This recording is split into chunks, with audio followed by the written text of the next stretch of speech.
तो last class हम लोगों ने जो की थी उसमें स्क्वायर क्लोज पैकिंग को अगर आप 3D में जब रिप्रेजेंट करते हो तो उसके रिप्रेजेंटेशन पे हमने बात की थी।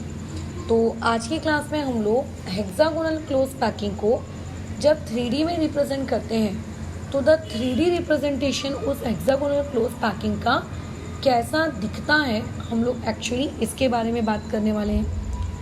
तो जैसा कि मैं ऑलरेडी लास्ट क्लास में 2D से 3D के ऊपर एक अच्छा खासा प्रवचन दे चुकी हूँ, तो इस क्लास में उस प्रवचन को थोड़ा सा शॉर्ट रखते हुए, क्रिस्प रखते हुए सिर्फ उतनी ही बातचीत करेंगे जितनी हम लोगों को रिक्वायर्ड है। जैसे कि हम सब जानते हैं कि 2D को ही आप बेसिकली किसमें कन्वर्ट करते हो, 3D में कन्वर्ट करते हो। यानी कि जब आप लोगों के पास स्क्वायर क्लोज पैकिंग थी तो वो स्क्वायर क्लोज पैकिंग वो भी 2D वाली, जब आपने उसको एक के ऊपर एक स्पेस में अरेंज करना शुरू किया तो वही कन्वर्ट हो गई, बताओ किसमें, स्क्वायर क्लोज पैकिंग आपकी 3D में। तो सिमिलरली आज हम लोगों को क्या करना है, अगर आप लोगों के पास कोई ये कहे कि देखो भाई हमारे पास क्या होती है, हेक्सागोनल क्लोज पैकिंग 2D वाली है। अब 2D मतलब उसको स्पेस में सिर्फ दो ही डायरेक्शंस में आपने क्या किया होगा, एक्सटेंड किया होगा, तभी आपको वो 2D मिला है। अगर स्पेस में आप उसको 3 डायरेक्शंस में एक्सटेंड करते तो आपको क्या मिल जाता, आप लोगों को हेक्सागोनल क्लोज पैकिंग का स्ट्रक्चर मिल जाता, वो भी कौन सा वाला, 3D वाला। तो अभी लास्ट क्लास में हम लोग already hexagonal close packing 2D वाले के बारे में पढ़ चुके हैं। जब हमने पहली बार पैकिंग पढ़ी थी, क्या होता है हेक्सागोनल क्लोज पैकिंग 2D में, अगर तुम्हें थोड़ा सा भी याद है तो, कि हम लोगों के पास मान लेते हैं सर्कल्स होते हैं। ये लेट से पहला सर्कल है ना, ये मान लो आपका दूसरा सर्कल। अब सर्कल यानी कि यहाँ पे बातचीत किसकी चल रही है, आपके एटम्स की बातचीत चल रही है, ठीक है, किसकी बातचीत चल रही है, एटम्स की। अच्छा, लेकिन फिलहाल मैं इन सबको क्या बोल रही हूँ, सर्कल्स। ऐसे बहुत सारे होते हैं, मैं सिर्फ 5 बना रही हूँ या मैं सिर्फ 6 बना रही हूँ, इस बात पे मत जाना तुम लोग, ठीक है। यहाँ पे बहुत सारे होते हैं, मतलब बहुत सारे। तो ये मान लेते हैं मैंने एक लेयर क्रिएट की। अब तुम्हें तो पता है कि जब भी हम लोग हेक्सागोनल क्लोज पैकिंग करते हैं तो हेक्सागोनल क्लोज पैकिंग में क्या किया जाता है, हेक्सागोनल क्लोज पैकिंग में आप जो सेकेंड लेयर बनाते हो, ठीक है, या फिर मैं कहूँ जो सेकेंड लाइन आप रखते हो, वो सेकेंड लाइन आप सच दैट रखते हो कि उस लाइन के जो एटम्स हैं वो ऊपर वाली लाइन के एग्जैक्टली बॉटम में नहीं आते, बल्कि उन एटम्स को हम लोग कहाँ रखते हैं, आप लोगों की जो फर्स्ट लाइन है उसके डिप्रेशन में, ठीक है। कहाँ पे रखते हैं उसको, फर्स्ट लाइन के डिप्रेशन में। यानी कि कैसा किया जाता है बताओ, आप लोगों का जो सेकेंड एटम होगा, सेकेंड लेयर मतलब जो आपकी सेकेंड लेयर हो गई, उस सेकेंड लेयर के एटम को कहाँ रखा जा रहा है, देखो यहाँ। क्या उसको मैं एग्जैक्टली फर्स्ट लेयर के एटम के नीचे रख रही हूँ, क्या नहीं। क्या मैं उसको एग्जैक्टली सेकेंड लेयर के एटम के नीचे रख रही हूँ, क्या नहीं। उसको हम लोग कहाँ रख रहे हैं, फर्स्ट और सेकेंड के बीच में जो एक वॉइड मतलब एक जो बेसिकली गैप क्रिएट हुआ है वहाँ पे मैं रख रही हूँ। मेरे बनाने में हो सकता है आपके थोड़े बहुत एटम्स छोटे बड़े हो जाए, बट रियलिटी में सारे के सारे एटम्स आप लोगों के कैसे होते हैं, सेम होते हैं, ठीक है। तो उसमें छोटा बड़े वाला कुछ फ़र्क मत करना, बट मेरी ड्राइंग स्किल्स उतनी अच्छी नहीं है, राइट। तो इस तरीके से क्या है, मैंने बहुत सारे आप लोगों के एटम्स अरेंज कर लिए। देखो कभी भी किसी भी आपके ऊपर वाले एटम के नीचे रख रही हूँ क्या मैं अपने एटम्स को, नहीं। मैं कहाँ रख रही हूँ एटम्स को, मैं कहाँ रख रही हूँ, ऊपर वाली लेयर से जो डिप्रेशंस क्रिएट हो रहे हैं उन डिप्रेशंस में हम लोग क्या कर रहे हैं, हमारे एटम्स को बेसिकली रख रहे हैं। क्या ये पॉइंट समझ में आ रहा है, बिल्कुल। तो इसी पैकिंग को बेसिकली कौन सी पैकिंग कहते हैं, हेक्सागोनल क्लोज पैकिंग।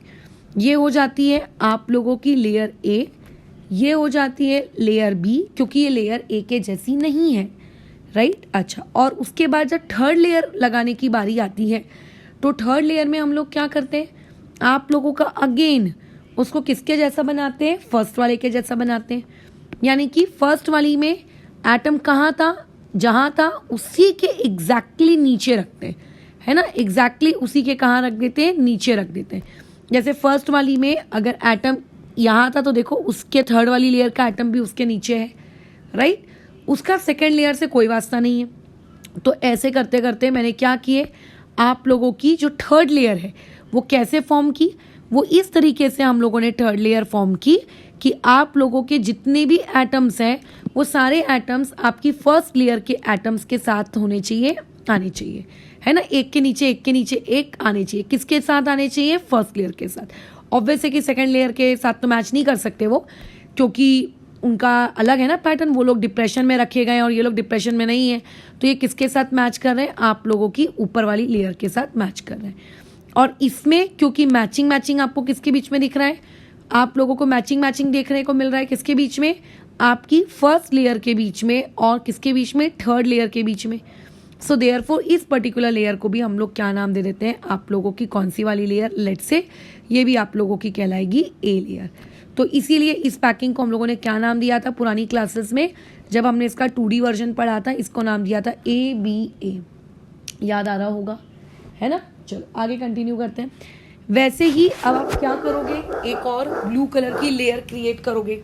अब वो ब्लू कलर की लेयर कैसे क्रिएट की जाएगी? वो ब्लू कलर की लेयर ऐसे क्रिएट की जाएगी, मतलब इस लेयर का डिप्रेशन, ठीक है, दूसरी लेयर का डिप्रेशन, ऐसे करते करते जहाँ जहाँ आपको डिप्रेशन दिख रहे हैं वहाँ आप अगेन फोर्थ लेयर को प्लेस करोगे। ये होता है जब आप 2D में पैकिंग की बातचीत करते हो, ठीक है। ये कहानी कब होती है? जब आप इसमें पैकिंग की बातचीत करते हो 2D में। लेकिन अगर मैं इसी हेक्सागोनल क्लोज लेयर को इसमें कन्वर्ट करना शुरू कर दूँ, आप लोगों के 3D में कन्वर्ट करना शुरू कर दूँ, तो वो एक बहुत इंटरेस्टिंग फैक्ट होता है। अब वो इंटरेस्टिंग फैक्ट देखो क्या है, उसको समझने के लिए तुमको पहले इस 2D वाली शेप को ज़्यादा अच्छे से समझना बहुत ज़रूरी है। जैसे कि यहाँ पर जब हमने हेक्सागोनल क्लोज पैकिंग 2D में पढ़ी थी, तो ये हेक्सागोनल क्लोज पैकिंग 2D में पढ़ते वक्त हमें क्या दिख रहे थे? कुछ खाली जगहें दिख रही थी। इन खाली जगहों को हमने क्या कहा था? वॉइड्स कहा था, है ना? अच्छा, इन वॉइड्स को हमने नाम भी दिया था कि 2D में जब मैं HCP की पढ़ाई करती हूँ तो ये वॉइड्स आप लोगों के क्या कहलाते हैं? ट्रायंगुलर कहलाते हैं। क्यों कहलाते हैं ट्रायंगुलर? ये भी हम डिस्कस कर चुके हैं। बट उसमें फिर हमने 2 क्लासिफिकेशन की थी कि देखो कुछ वॉइड्स आप लोगों के कैसे दिख रहे हैं? आप लोगों के इस तरीके के दिख रहे हैं, मतलब ट्रायंगल, लेकिन जिनका एपेक्स कहाँ है? ऊपर की तरफ। और कुछ वॉइड्स आपको कैसे दिख रहे हैं? ट्रायंगल तो हैं बट उनका एपेक्स कहाँ है? नीचे की तरफ। तो कुछ ट्रायंगल ऐसे हैं, कुछ ट्रायंगल आप लोगों के पास ऐसे हैं, ठीक है। तो जब भी आप हेक्सागोनल क्लोज पैकिंग की बातचीत करते हो, इसमें क्या हो जाता है? वॉइड्स आपके 2 टाइप के हो जाते हैं। रहते तो एक ही हैं बट उनको फिर भी हम लोग 2 कैटेगरी में क्लासीफाई कर देते हैं। कैसे? एक आपके ऐसे ट्रायंगुलर वॉइड्स जो ऊपर की तरफ है, और दूसरे ऐसे ट्रायंगुलर वॉइड्स जो आप लोगों के कहाँ हैं? नीचे की तरफ, ठीक है। तो ये होता है 2 क्लासिफिकेशन, बराबर। अब इसी क्लासिफिकेशन को जब आप पढ़ते हो तो ऐसे में अब हम जब इसको 3D में पढ़ेंगे तो 3D में ये क्लासिफिकेशन याद होना बहुत ही ज़रूरी है। कैसे? ये मेरी बन गई पूरी एक लेयर, है ना? ये नीचे की मेरी पूरी क्या बन गई? एक लेयर। ऐसे और भी बहुत सारे आइटम्स होते हैं but we are strictly talking about 1 layer. ये पूरी एक लेयर मैंने बना दी। अब मुझे इसके ऊपर एक दूसरी लेयर लगानी है। जैसे घरों में अगर दीवार आप खड़ी करते हो तो आप एक ईंटे के ऊपर दूसरी ईंट लगाते हो ना, तो वैसे ही ये बन गई एक लेयर, एकदम चिपकी हुई एक लेयर, सरफेस से चिपकी हुई एक लेयर। मैं इसके ऊपर एक दूसरी लेयर लगाना चाहती हूँ, ठीक है। अच्छा, अब लेयर लगाना चाहती हूँ का मतलब एटम्स रखना चाहती हूँ। तो जब भी सॉलिड्स हम बनाते हैं या जब सॉलिड्स बनते हैं क्रिस्टलाइजेशन वाली प्रोसेस में, सॉलिड्स ऑटोमेटिकली खुद को, उनके अंदर के जो एटम्स ऑटोमेटिकली खुद को इस तरीके से एडजस्ट करते हैं अपनी पोजीशंस को कि वॉइड्स को वो क्या कर सके? कवर कर सके। क्योंकि अगर वॉइड्स आपके पर्टिकुलर सॉलिड में होंगे, इसका मतलब क्या? कि आपके सॉलिड में खाली स्पेस बहुत सारी है, उसकी पैकिंग अच्छी नहीं है, इसका मतलब ओवरऑल वो सॉलिड की प्रॉपर्टीज़ भी अच्छी नहीं है, वगैरह वगैरह। तो हमारा इंटेंशन ये होती है कि मैक्सिमम वॉइड्स जितने भी पॉसिबल हो आप उनको कवर करो, आप उनको ढको।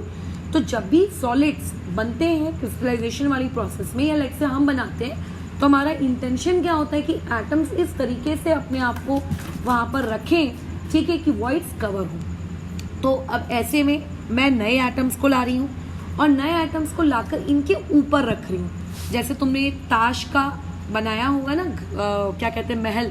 पहले हम लोग नीचे ऐसे ट्रायंगल्स बना लेते हैं बहुत सारे ताश के, फिर उनके ऊपर ऐसे पत्ते रखते हैं, फिर ऊपर बनाते हैं, याद आ रहा है? एग्जैक्टली।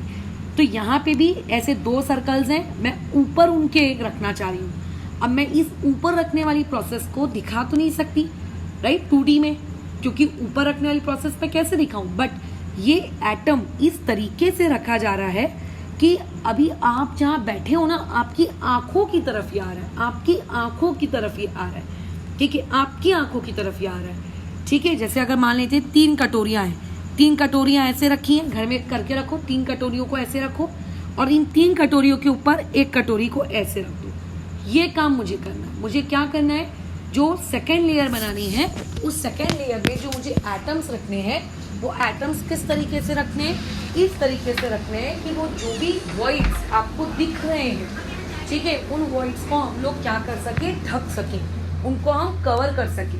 तो अब मैं एटम्स को लाई, मैंने बोला चलो एटम्स इन वॉइड्स को कवर करो। एटम्स कहते हैं कि हम सारे ट्रायंगुलर वॉइड्स कवर नहीं कर पाएंगे, या तो हम अपर ट्रायंगल के वॉइड्स कवर कर पाएंगे या तो हम लोअर ट्रायंगल के वॉइड्स कवर कर पाएंगे।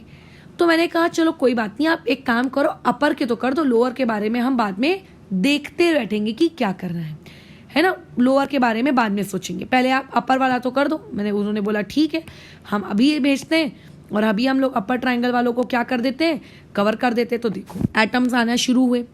ये मान लेते आप लोगों का एक ऑरेंज कलर का एटम आया, ये देखो ट्रायंगुलर वॉइड थी, उस ट्रायंगुलर वॉइड के ऊपर आके बैठ गया, मतलब इनडायरेक्टली उसने ट्रायंगुलर वॉइड को क्या कर दिया, ढक दिया। यानी कि अगर आपको यहाँ ट्रायंगुलर वॉइड दिख रही थी तो इस एटम के आने के बाद अब ये लेट से ट्रायंगुलर वॉइड आपको नहीं दिख रही, उसने उसको ढक दिया।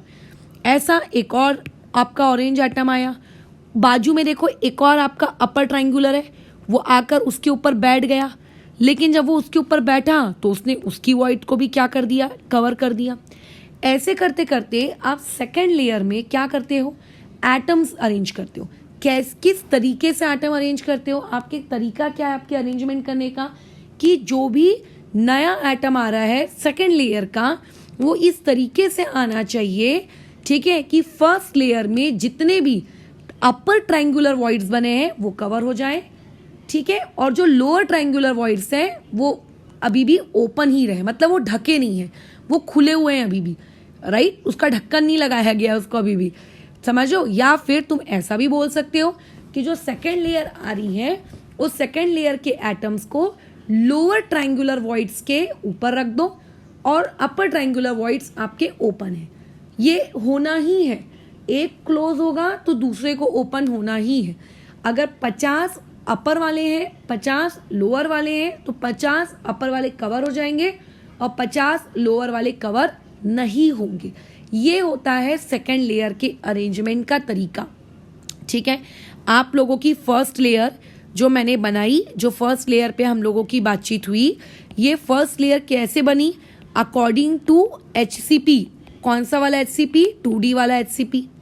जो मैं सेकेंड लेयर बना रही हूँ, ये सेकेंड लेयर मैं किसके ऊपर रख रही हूँ, सबसे पहली बात तो सेकेंड लेयर को ऑब्वियस है कि हम लोग फर्स्ट लेयर के ऊपर रखेंगे, और दूसरी चीज हमको ये याद रखनी है कि आप लोग जब इस सेकेंड लेयर को ऊपर में रखोगे फर्स्ट लेयर के, तो कैसे रखना है, आपको सच दैट रखना है कि that atom should cover voids. उन एटम्स को क्या करना चाहिए, वॉइड्स को कवर करना चाहिए। The atom should cover voids, should लगा लेना, ठीक है। अच्छा चलो मैं ही लिख देती हूँ, the atom should cover voids. उनको क्या करना है, वॉइड्स को कवर करना है।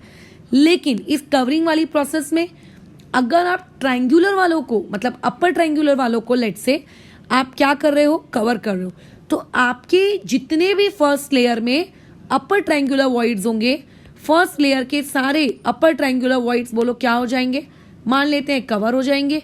और लेकिन जितने भी लोअर ट्रायंगुलर वॉइड्स होंगे टीवी, ठीक है, इस तरीके से डाउन शेप वाले, वो कैसे रहेंगे, अभी भी ओपन रहेंगे। आप इसका उल्टा भी कर सकते हो, ऐसा ज़रूरी नहीं है कि किसी ने अगर ये लिख के रखा है बुक वालों ने कि आपको अपर को कवर करना है, आप करके देख सकते हो, बट कैसा है वो गोले बनाना परफेक्ट और उनको परफेक्ट कवर करना टाइम लग जाएगा थोड़ा सा, ठीक है।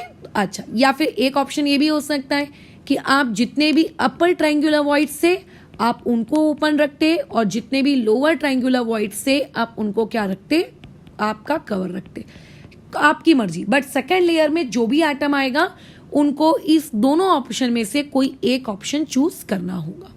क्या ये बात क्लियर है?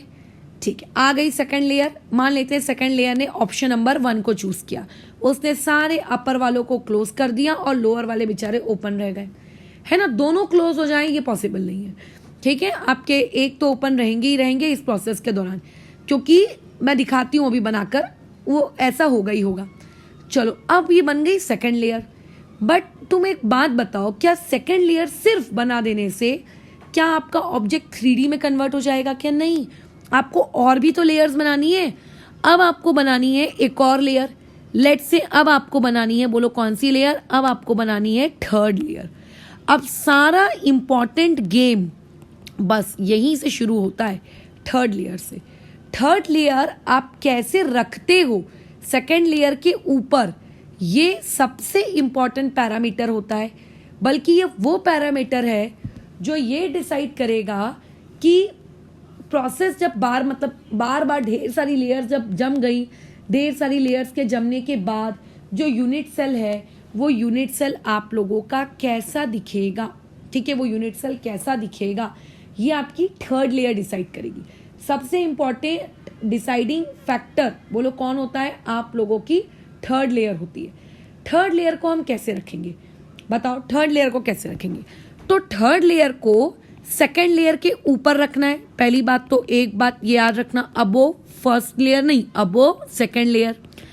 अब इसको रखने के आपके पास 2 ऑप्शंस हैं, ठीक है। अब किसी के भी दिमाग में सवाल आएगा कि आप कैसे रखोगे, ठीक है, आप कैसे रखोगे किस चीज को, आप अपनी इस सेकेंड के ऊपर आपकी थर्ड लेयर को, कोई भी ऑब्वियस है इस सवाल को पूछेगा। तो अब जब हम लोग यहाँ पे थर्ड लेयर को रखने जाएंगे सेकेंड लेयर के ऊपर, तो 2 तरीके होते हैं, ठीक है। बोलो 2 तरीके क्या होते हैं?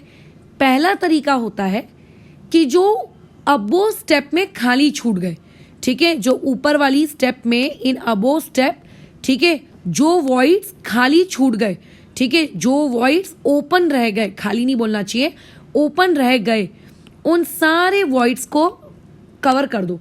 मतलब पहली बार जो एटम्स आए, ठीक है, पहली बार जो एटम्स आए सेकेंड लेयर वाले, उन्होंने तो सिर्फ अपर वाले को कवर किया, है ना। उन्होंने तो सिर्फ किसको कवर किया? अपर वाले को कवर किया। उन्होंने तो लोअर वाले को कवर किया ही नहीं, यानी कि ऊपर वाले में लोअर वाले लोग कैसे रह गए थे? ओपन रह गए थे। तो अब जो थर्ड लेयर के एटम्स आएंगे, थर्ड लेयर के एटम्स को ऑप्शन दिया गया कि सुनो, तुम चाहो तो क्या कर सकते हो, सेकेंड लेयर में जो लोग खाली रह गए थे उनको जाके उनके ऊपर बैठ जाओ, उनकी जगह को क्या करो, क्लोज करो, ठीक है। ऊपर वाली स्टेप में जो आपके वॉइड्स ओपन रह गए हैं, ठीक है, उनको आप क्या करो, क्लोज करो, उनको क्लोज करो। ये एक उनको ऑर्डर दिया गया। आप चाहे तो ये ऑप्शन चूज कर सकते हो।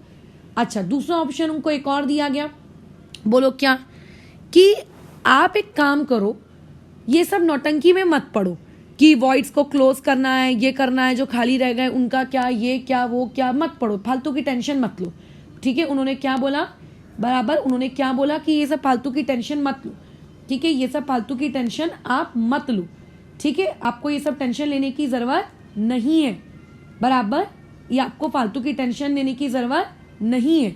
आप क्या करो, आप अपने आप को अरेंज करवा लो, किसके जैसे अरेंज करवा लो, like first layer. First layer कैसे अरेंज हुई थी? बस एग्जैक्टली फर्स्ट लेयर बताओ कैसी दिखती थी? फर्स्ट लेयर ये ग्रीन ब्लू कैसा दिखता था? वैसी ही एक और ग्रीन ब्लू आप एक और लाके अपने वैसी की वैसी उठा के लाके छाप दो। मतलब कुछ भी आपको नया करना नहीं है, ठीक है, बराबर, आपको कुछ भी बराबर नहीं करना है, बराबर, आपको कुछ भी नया नहीं करना है। जैसी आपकी क्या दिखती है, फर्स्ट लेयर दिखती है, आपकी थर्ड लेयर भी आप वैसी ही लगा दो।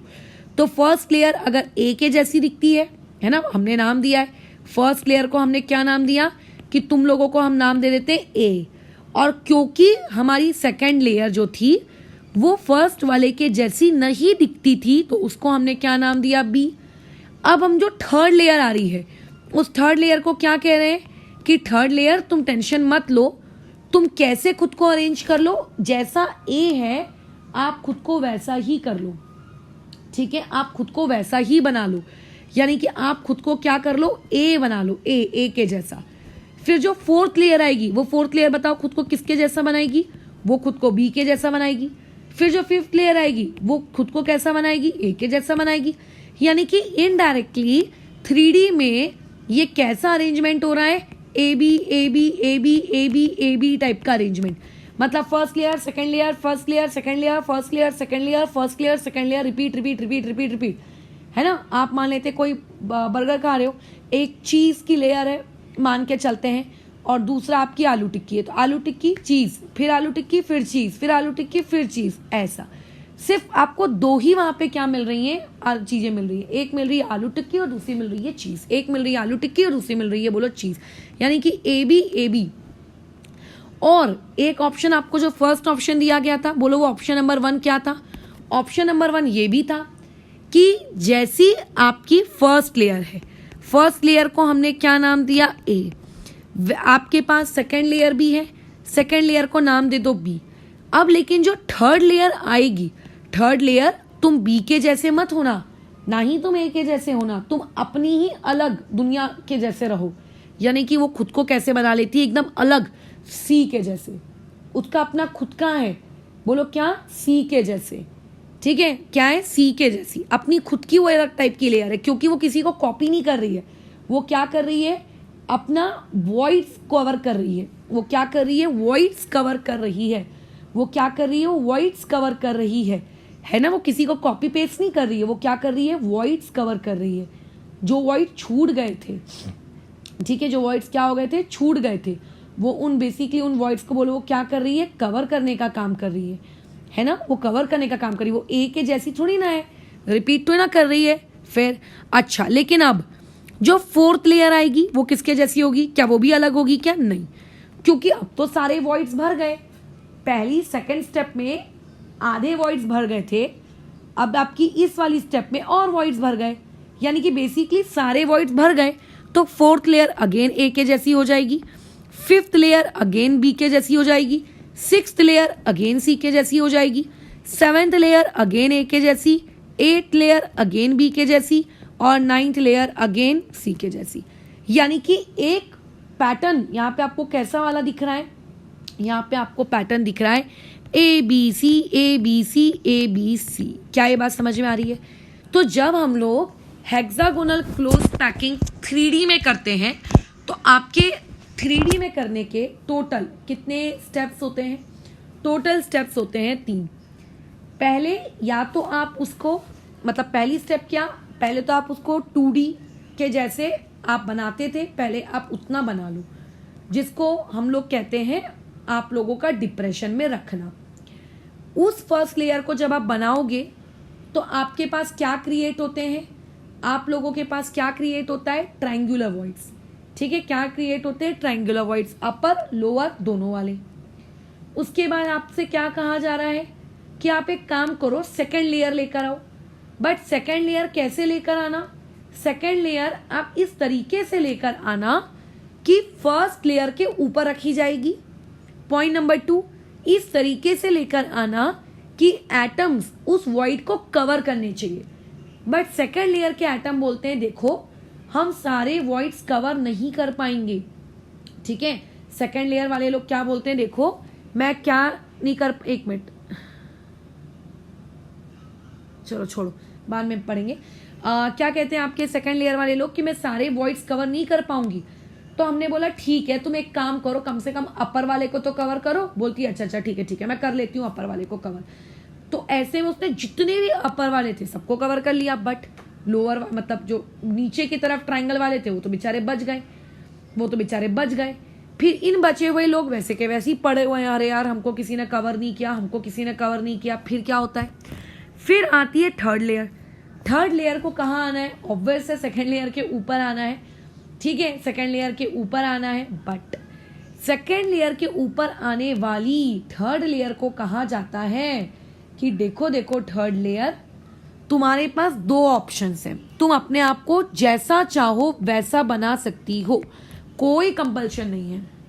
तो थर्ड लेयर हो जाती है बड़ी ही खुश कि अरे वाह, कोई कंपल्शन नहीं है, मैं अपने अकॉर्डिंग अरेंजमेंट कर सकती हूँ। तो बोलते हैं हाँ हाँ बिल्कुल, तुम अपने अकॉर्डिंग अरेंजमेंट कर सकती हो, नो डाउट। चलो, तो एक ऑप्शन उसको क्या दिया गया, एक ऑप्शन उसको दिया गया कि थर्ड लेयर जैसी फर्स्ट लेयर दिख रही है ना, तुम खुद को वैसे का वैसी छाप लो, जरा सरदर्दी मत पालो, जैसी फर्स्ट लेयर दिख रही है वैसी की वैसी। यानी कि ए लेयर, बी लेयर और उसके बाद अगेन कौन सी लेयर, ए लेयर, है ना। आपको कोई वॉइड्स कवर करने की जरूरत नहीं है। आप शांति से क्या करो, जैसी फर्स्ट लेयर दिखती है वैसी की वैसी आओ, वैसी की वैसी आकर ऊपर आकर बैठ जाओ। तो वो बोलती है हाँ हाँ बिल्कुल, मैं अब भी आती हूँ। और इस पर्टिकुलर पैटर्न को कहा जाता है A B A B A B A B A B A B A B, क्योंकि रिपीट होता जाता है, राइट, क्योंकि रिपीट होता जाता है ना। अच्छा, लेकिन एक ऑप्शन और भी दिया जाता है। थर्ड लेयर कहती है कि नहीं यार, मुझे फर्स्ट लेयर के जैसे नहीं बैठना, मैं ना इस तरीके से खुद को क्या करवाऊंगी, प्लेस करवाऊंगी कि जो जो आपके ट्रायंगुलर वॉइड्स छूट गए थे, ठीक है, जो जो ट्रायंगुलर वॉइड छूट गए थे उन वॉइड्स को मैं अभी क्या करूंगी, आकर कवर कर लूंगी। उन वॉइड्स को आकर मैं क्या कर लूंगी, कवर कर लूंगी। ठीक है, उन वॉइड्स को आकर मैं क्या कर लूंगी, कवर कर लूंगी, ऐसा उसने कहा। तो ऐसे में थर्ड लेयर क्या आप लोगों की, ठीक है, बताओ क्या कर रही है, फर्स्ट लेयर के जैसी है क्या, है ना।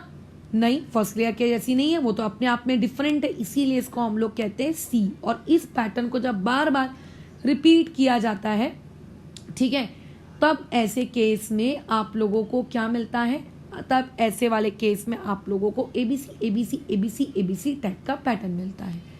क्या ये बात क्लियर है? ठीक है, बिल्कुल, यानी कि डन, यहाँ तक कोई तकलीफ नहीं, बिल्कुल यहाँ तक हम लोगों को कोई तकलीफ नहीं है ना, यहाँ तक हमको कोई दिक्कत नहीं, यहाँ तक हम लोगों को सारी बातें समझ में आई, होप सो। ठीक है, अब नहीं समझ में आई तो कोशिश करना पूछने की, बट इन केस अगर नहीं पूछते हो तो भाई मैं भी उसमें क्या कर सकती हूँ। लेकिन ये मैंने जितना उसको सिंप्लीफाइड वर्जन में बताने की मैं कोशिश कर सकती थी, मैंने की। अब आते हैं हम लोग और आगे के पॉइंट्स पर, थोड़ा डायग्रामेटिकली समझते हैं कि ये चीज़ कैसी दिखती है। तो देखो, ये देखो, फिलहाल ये इस पर्टिकुलर डायग्राम को देखो, लेयर ए सारी की सारी कौन से कलर से बनाई गई है, ग्रीन कलर से बनाई गई है ना। अच्छा, लेयर ए कैसे बनाते हैं बताओ, पहले एटम्स को रख लो, फिर उसके बाद जो सेकंड लाइन बनाओ वो कहाँ बनाओ, डिप्रेशन में बनाओ, याद आ रहा है। फिर जो थर्ड लाइन बनाओ वो उन सेकंड लाइन के डिप्रेशन से बनाओ। मतलब ये दो एटम्स मान ले हैं ऐसे हैं, ये डिप्रेशन में लगेंगे, है ना, फिर ये उनके डिप्रेशंस में लगेंगे, ये उनके डिप्रेशंस में लगेंगे और ये उनके डिप्रेशंस में। डिप्रेशन डिप्रेशन डिप्रेशन डिप्रेशन में लगाते जाओ आप, क्या, किसको, आपके एटम्स को। तो ये हम लोगों ने बना ली कौन सी, आप लोगों की लेयर ए। अब लेयर ए के ऊपर मुझे किसको रखना है, लेयर ए के ऊपर मुझको रखना है लेयर बी को। तो देखो, लेयर बी को रखा गया ऑरेंज कलर से, बट लेयर बी को रखने से पहले कुछ पॉइंट्स मैं बताऊंगी। ये तुम्हें ये जगह दिख रही है, ये वाली जगह, ये देखो, ये blue blue blue blue colour की जगह दिख रही है, देखो कितनी सारी ब्लू कलर की जगह है। कौन, क्या है ये ब्लू कलर की जगह, क्या है ये सब, दीज आर वॉइड्स। ये क्या है, ये वॉइड्स है। ये क्या है, ये वॉइड्स हैं आप लोगों के। कौन है ये लोग, वॉइड्स है, वॉइड्स। कौन है ये लोग, वॉइड्स हैं, ठीक है, ये लोग कौन है, वॉइड्स हैं। अच्छा, लेकिन देखो ये व्हाइट वाले भी तो लोग वॉइड्स है ना, बिल्कुल। तो ये वाले वॉइड्स कैसे हैं, ये देखो इनका ट्राइंगल नीचे की तरफ है, तो ये लोअर ट्राइंगुलर वाले हैं, और बेचारे इनका मुंह ऊपर की तरफ है, तो ये आपके अपर ट्राइंगल वाले वॉइड्स हैं। तो कुछ अपर ट्राइंगल वाले हैं, कुछ आप लोगों के पास कैसे हैं, लोअर ट्राइंगल वाले हैं। तो हमारे पास जो लेयर बी आई, हमने उसको बोला कि आओ लेयर बी आओ, आकर जरा एक काम करो, जितने भी अपर वाले दिख रहे हैं उनको कवर करो। तो देखो, आई आपकी लेयर बी है ना, लेयर बी आई दिख रहे हो ऑरेंज कलर से, देखो लेयर बी आ रही है इस ब्लू वाले के ऊपर, लेयर बी आई इस ब्लू वाले के ऊपर, ये देखो लेयर बी आई उस ब्लू वाले के ऊपर, इस ब्लू वाले के ऊपर, इस ब्लू वाले के ऊपर, इस ब्लू वाले के ऊपर, सारे ब्लू वालों का आकर वो कवर करके चली गई। कवर हो जाने के बाद ये चीज कैसी दिखेगी, आफ्टर सेकेंड लेयर, मतलब जब आपकी सेकेंड लेयर आ गई, आफ्टर सेकेंड लेयर्स कम, ठीक है, जब आपकी सेकेंड लेयर आ गई तब ये देखो चीज कैसी दिख रही है, सारे जितने भी ब्लू कलर के थे सब ढक गए, सब सब सब ढक गए, एकदम चुपचाप बैठ गए। लेकिन तुम्हें ये लगता इस पूरी प्रोसेस के दौरान जो लोअर वाले थे उन लोअर वालों को भी ढक दिया उस सेकंड लेयर ने, थोड़ू थोड़ू सा। जैसे यहाँ से देखो इतना लोअर वाला ढक गया है ना, यहाँ से देखो इतना सा लोअर वाला ढक गया, यहाँ से इतना सा लोअर वाला ढक गया, यहाँ से इतना सा लोअर वाला ढक गया। लोअर वाला कंप्लीटली तो नहीं ढका बट काफी हद तक तो ढक गया ना, काफी हद तक तो ढक गया। बट कुछ पार्ट उसका अभी भी क्या है, ओपन है। कौन सा वाला पार्ट उसका अभी भी ओपन है? ये ब्राउन कलर का पार्ट, देखो ये अभी भी ओपन है। इसको कोई नहीं ढक पाया, इसको कोई नहीं ढक पाया, है ना। तो देखो ये दिख रहा है, ये पार्ट, ये वाइट कलर का, ये वाइट कलर का, ये दिख रहा है, ये वाला पार्ट, ये वाइट कलर वाला, ये वाइट कलर वाला, है ना, ये दिख रहे हैं। ये पार्ट ओपन है, इन्हें कभी किसी ने नहीं ढका। किसने नहीं ढका? सेकंड लेयर ने नहीं ढका। ये वाइट कलर के पार्ट्स नाराज होकर बैठे हुए हैं, अरे यार हमको तो किसी ने ढका ही नहीं, अरे यार बुरा मान गए वो लोग, बेसिकली बुरा मान गए, अरे यार हमको तो किसी ने ढका ही नहीं, हमको तो ढकने को कोई आया ही नहीं, है ना, उनको अच्छा नहीं लगा। चलो तो फिर अब आती है हमारी थर्ड लेयर की। तो जब थर्ड लेयर आती है तो थर्ड लेयर को ऑप्शंस मिलते हैं कि देख थर्ड लेयर तेरे पास दो ऑप्शन है, ऑप्शन नंबर 2 जो मैंने ऊपर लिखवाया था और ये ऑप्शन नंबर 1। ये थर्ड लेयर कहती है कि तुझे अगर अरेंज होना है तो एक तरीका क्या है, ऊपर की लेयर में जितने भी वाइट वाले दिख रहे थे उन वाइट वालों के ऊपर जाकर ऐसे बैठ जा। जितने भी वाइट वाले दिख रहे थे उन सारे वाइट वालों के ऊपर जाके बैठ जा, ताकि उन वाइट वालों को क्या किया जा सके, ढका जा सके, ताकि वो वाइट वाले जो खुले रह गए, लोअर वाले जो खुले रह गए, उनको बुरा ना लगे। तो देखो ये आपका ब्लू कलर का आया गोला, ये ब्लू कलर का गोला आया और इस वाइट वाले को देखो उसके ऊपर आके बैठ गया, है ना। जब वो एटम उस वाइट कलर के ऊपर आके बैठ जाएगा तो वो वाइट कलर वाला ढक जाएगा। अभी आपको दिखाने के लिए उसको नहीं ढका गया डायग्राम में, लेकिन एक्चुअल में वो भी ढक जाएगा। क्यों ढक जाएगा? क्योंकि उसके ऊपर आके एटम बैठ चुका। अगर एक गड्ढा है, गड्ढे के ऊपर तुम एक एटम को रख दो, है ना, कटोरी रख दो, तो गड्ढा दिखेगा क्या? नहीं दिखेगा। तो वैसे ही ये गड्ढे के ऊपर हमने क्या रख दी, ब्लू ब्लू कलर की कटोरियां रख दी। जितने भी व्हाइट कलर के आपके पास एटम्स थे, सभी व्हाइट कलर के एटम्स के ऊपर आपने क्या रख दी, कटोरी रख दी। यानी कि आपकी जो सी लेयर आ रही है, ये सी लेयर कवर कर रही है लेफ्ट आउट वॉइड्स को, ठीक है, जो कि कवर नहीं हो पाए थे। किसने कवर नहीं किए थे? विच वर नॉट कवर्ड बाय, ठीक है, जिसको किसने कवर नहीं किया था, आपकी सेकेंड लेयर ने कवर नहीं किया था, उनको ये कवर कर रही है, उनको ये कवर कर रही है। और क्योंकि ये फर्स्ट लेयर के जैसी है क्या? नहीं। देखो फर्स्ट लेयर का एटम यहाँ है, सेकेंड लेयर का यहाँ है, थर्ड लेयर का यहाँ है, तीनों एटम्स एक दूसरे से अलग अलग तरीके से अरेंज है। तो जब इसी पैटर्न को आप बार बार रिपीट करोगे तो ये क्या बनेगा, ABC ABC ABC ABC ABC pattern, ठीक है, ये क्या बनेगा, एबीसी। और जब आप किसी भी एक पर्टिकुलर पैटर्न को बार बार रिपीट करते जाते हो तो क्या बनता है, एक यूनिट सेल बनता है। हमने पढ़ा है ना, simple cubic, face centred, body centred, इस टाइप के यूनिट सेल्स पढ़े, तो क्या बनता है, यूनिट सेल बनता है। जब आप बहुत सारे लेयर्स को रिपीट करते हो तो अब यहाँ से जो पर्टिकुलर यूनिट सेल बनेगा, इस एबीसी एबीसी एबीसी एबीसी हमने क्या किया, हेक्सागोनल को 3D में अरेंज किया। यहाँ पे 3D में किस तरीके से अरेंज किया, एबीसी एबीसी एबीसी एबीसी वाले फॉर्मेट में अरेंज किया, है ना, एबीसी एबीसी एबीसी वाले फॉर्मेट में अरेंज किया।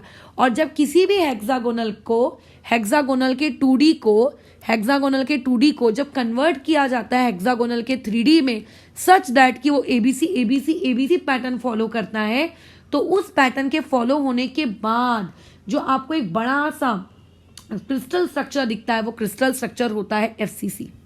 वो क्या होता है, एफसीसी। यानी कि एफसीसी बनते कैसे हैं, इस तरीके से बनते हैं।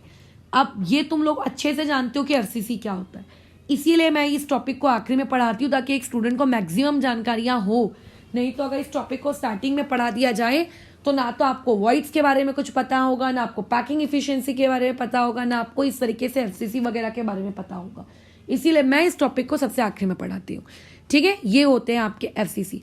लेकिन अगर मैं जो थर्ड लेयर आ रही है उस थर्ड लेयर को बोलूँ कि थर्ड लेयर तुझको ना एग्जैक्टली फर्स्ट लेयर को फॉलो करना है, मतलब फर्स्ट लेयर का एटम जहां जैसा है तुझे भी वैसा ही रहना है।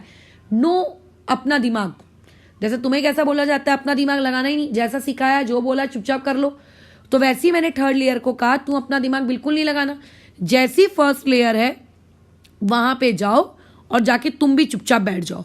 तो देखो फर्स्ट लेयर का एटम और आपकी ब्लू कलर का एटम दोनों एक दूसरे को ओवरलैप कर रहे हैं। देखो ये देखो, जहां जहां ग्रीन कलर का एटम है वहीं वहीं ब्लू कलर का एटम है। और आपके वाइट वाले बेचारे अभी भी कैसे हैं, खुले घूम रहे हैं। देखो इनको कोई कवर नहीं कर रहा, उनको दुख हो रहा है, बट क्या कर सकते हैं।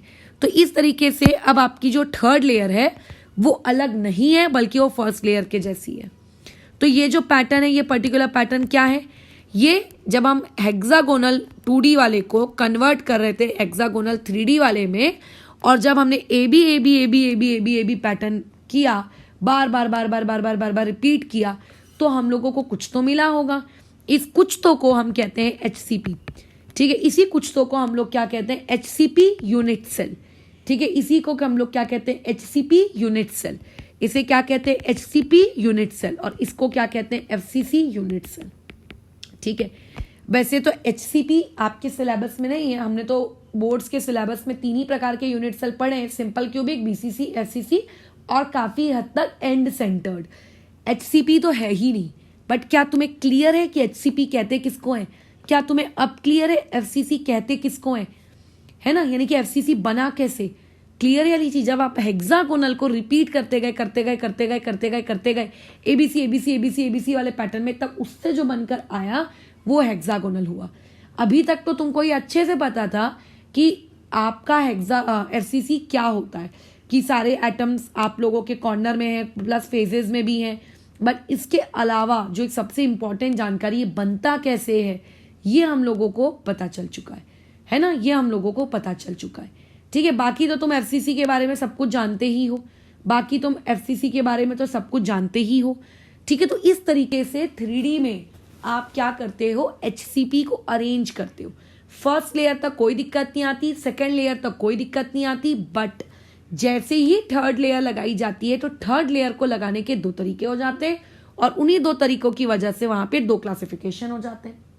ठीक है, क्या यहां तक क्लियर है चीज? बस अब इसी चीज को बुक्स में, बोर्ड्स की किताबों में पूछा जाता है, वो मैं आखिरी में बताऊंगी किस फॉर्मेट में, और आपको लिखना होता है। और हम लोग इतना कंफ्यूज हो जाते हैं कि बेसिकली हम लोग ये टॉपिक छोड़ देते हैं। मैंने खुद ने ये टॉपिक 12th के बोर्ड्स के लिए छोड़ दिया था कि अरे यार तो समझ ही नहीं आता है कब किसको क्या लगाना है, क्योंकि हम लोग रटने की कोशिश करते हैं। आपको रटना नहीं है, वेरी सिंपल, अरेंज HCP इन 2 डायमेंशन। ठीक है, called this edge layer A।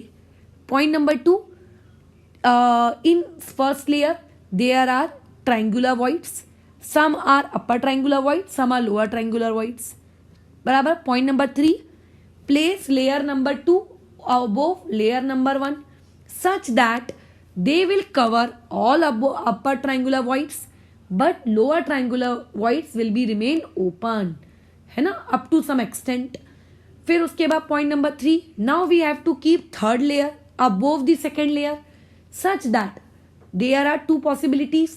Possibility number 1, we will keep third layer so that they will cover all the remaining voids which were not covered in the second layer. Possibility number 2, we will keep third layer as we have kept the first layer. If we will follow the possibility number 1, then the pattern will be known as ABC. If we will follow the possibility number 2, then pattern will be AB. Right? If we will repeat ABC structure, we will obtain FCC crystal, and if we will repeat AB, then we will obtain HCP structure. खत्म, कुछ भी नहीं होता है। बताओ, क्या तुम्हें यहाँ पे कुछ कठिन लगा?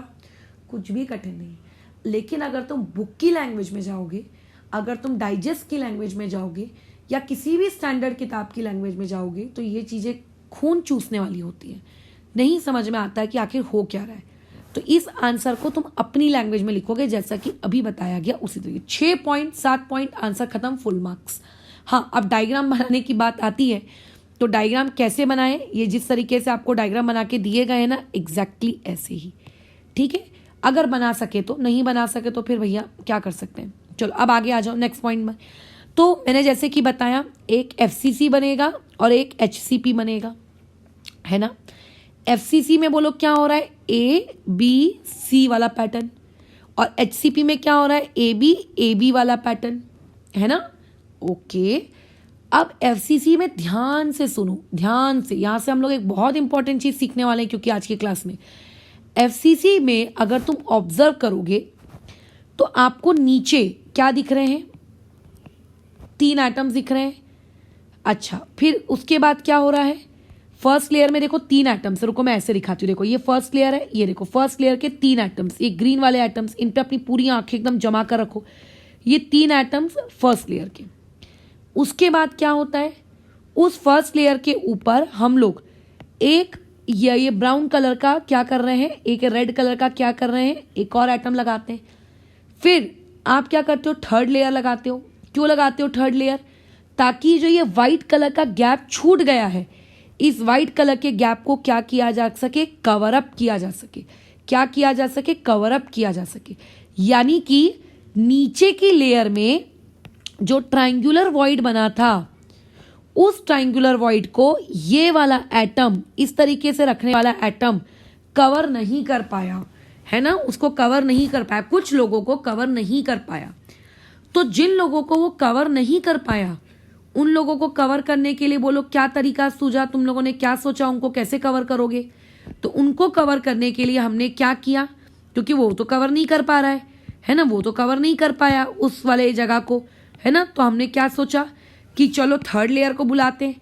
तो थर्ड लेयर के जो एटम्स आते हैं वो आके कवर कर लेते हैं। बट वेरी इंटरेस्टिंग थिंग, जब आप फर्स्ट लेयर के एटम को और जब थर्ड लेयर के एटम को आप विजुअलाइज करते हो, जो कि मैं नेक्स्ट क्लास में विजुअलाइज करके दिखवाऊंगी, ठीक है, जब आप उसको विजुअलाइज करते हो तो आपको ऐसा कुछ दिखता है कि थर्ड लेयर के एटम्स इस तरीके से अरेंज है, ये ऐसे, मतलब ये आपके अगर पहली लेयर ऐसी अरेंज है तो थर्ड लेयर आपकी ऐसी अरेंज होती है, उल्टी उल्टी, और उल्टी लेयर क्या करती है, उस जगह को कवर कर लेती है। इसीलिए HCP और FCC में देखो क्या है, ये आपका ट्राइंगल है, यहां भी देखो ट्राइंगल है, लेकिन HCP में ऊपर वाला भी देखो, थर्ड लेयर का जो एटम है वो भी कैसा है, एकदम फर्स्ट लेयर के जैसा ही है। बट FCC में देखो, जो आपकी थर्ड लेयर है उसका ट्राइंगल ऐसा है ना, इसका ट्राइंगल ऐसा है, ये देखो ना, अलग है इसका अरेंजमेंट। तो इट मीन्स ये आपके कैसे हैं, ये ऊपर वाला ऐसा है, नीचे वाला ऐसा है। जब ये दोनों ट्राइंगल्स, जब ये एटम्स इस तरीके से कंबाइन होते हैं और वो जो जिस गैप को भरते हैं, वो उस गैप को भरते हैं, इन दोनों के बीच का जो गैप होगा वो उस गैप को क्या कर रहे हैं, फिल कर रहे हैं। और वो जिस गैप को फिल करते हैं, उस पर्टिकुलर गैप को हम लोग कहते हैं ऑक्टाहेड्रल वॉइड्स। हम कल वॉइड्स के बारे में ज्यादा डिटेल में पढ़ेंगे, बट अभी समझ के रखो कि ऑक्टाहेड्रल वॉइड्स होते क्या है। ऑक्टाहेड्रल वॉइड्स क्या होते हैं, बेसिकली जिन टेट्राहेड्रल वॉइड्स को सेकेंड लेयर कवर नहीं कर पाई थी, उस टेट्राहेड्रल वॉइड्स को कवर करने के लिए आपकी थर्ड लेयर को आना पड़ा। तो बेसिकली फर्स्ट लेयर और थर्ड लेयर के बीच के uncovered gaps of second, uncovered gaps by second layer are known as octahedral voids.